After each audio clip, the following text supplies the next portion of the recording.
My next guest has been turning to the U.S. E&P names lately, and two of her top picks are up more than 5% over the past week.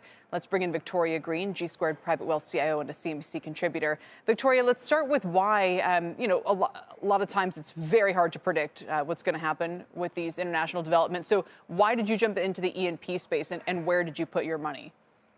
Yeah, sure. If you're saying, hey, this conflict may continue to grow, it could become a regional conflict, potentially endangering the Strait of Hormuz, which carries about 30% of global gas and oil through there, then you want to rotate a little bit towards the U.S. E&Ps, the exploration and production. And there's a couple names there I really like. Number one is Devon. They're fantastic. They've got 400,000 acres in the Delaware Basin, and they get it out of the ground. Their break even to cover their dividends, $45 WTI. So everything here at $70 WTI, you're looking at their free cash flow growing tremendously, and their free cash flow yield about 15%, and they are very shareholder friendly. They're distributing 70% of free cash flow to shareholders rather than putting it back in capex. So if you're saying I'm at risk for global oil supply disruption, if you pivot and you look a little bit at some of these U.S. E&Ps, whether it be Devon or Fang, Permian Resources, any of those guys, then you're a little bit more insulated, and you see a direct benefit from rising oil prices over here. For instance, Devon's only about 25% hedged. So, we see oil prices moving from 60, where it started the month, to 70.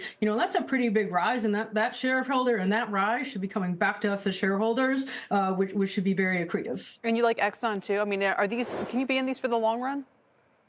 Yeah, I like Exxon tremendously. I think they're a wonderful powerhouse. I look at them as the big bad guys in the room. They've got so much scale that they're global in nature, so they're a little less insulated, like just U.S. focused. Exxon's a massively global company with operations from chemicals to refining to oil and gas operations. I love what they've got in Guyana. They've got some phenomenal global acreage, and I think it is a long-term hold. They are pivoting their operations as the world changes. Exxon's just not sitting here saying, we're just going to deplete our oil and gas reserves. Exxon's saying, what's coming next? How do we continue to be relevant? How do we grow our earnings in the future? And they've got a great dividend, and they're a well-run company. I do think they're a long-term hold. I know it's still a little out of favor to be long oil and gas these days, but it's a quality company kicking off a fantastic dividend. And again, they are focused on being shareholder friendly. We joke about it not being drill baby drill anymore. It's cash baby cash. Yeah, and you have a couple of the dividend kind of shelter in the storm type of plays. IBM, which we just recently talked about, you're sticking with. Philip Morris.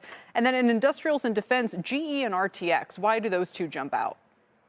One, I think all of these wars are going to be fought in the air. So RTX is phenomenal. They got Pratt & Whitney, as well as they're one of the biggest missile suppliers out there. And right now, that's what the wars are being fed on. They're being fed on missiles. And you look at their growth trajectory, not only is the U.S. government a large client, but also foreign governments they're allowed to sell to, which was a huge growth generator, continuing to up sales to Europe and allies in the Middle East. So we look at this and say, if conflict continues to grow, which now we have things happening in Ukraine, we have things happening in the Middle East, we've got things kind of spicy a little bit in the South China area, if that ever pops off. And so I love how they're positioned. And for GE, it's just we've got a massive demand for aerospace. Their engines are extremely quality, and they're the ones powering Boeing and Airbus. And we think they're going to have this continued runway. Look, when GE split up and you got now GE itself as GE Aerospace, I think it's an extremely quality company. It's up 42% year to date as well, even with some of the problems with the recent Boeing crash and everything. Victoria, thanks for joining us. As always, Victoria Greene.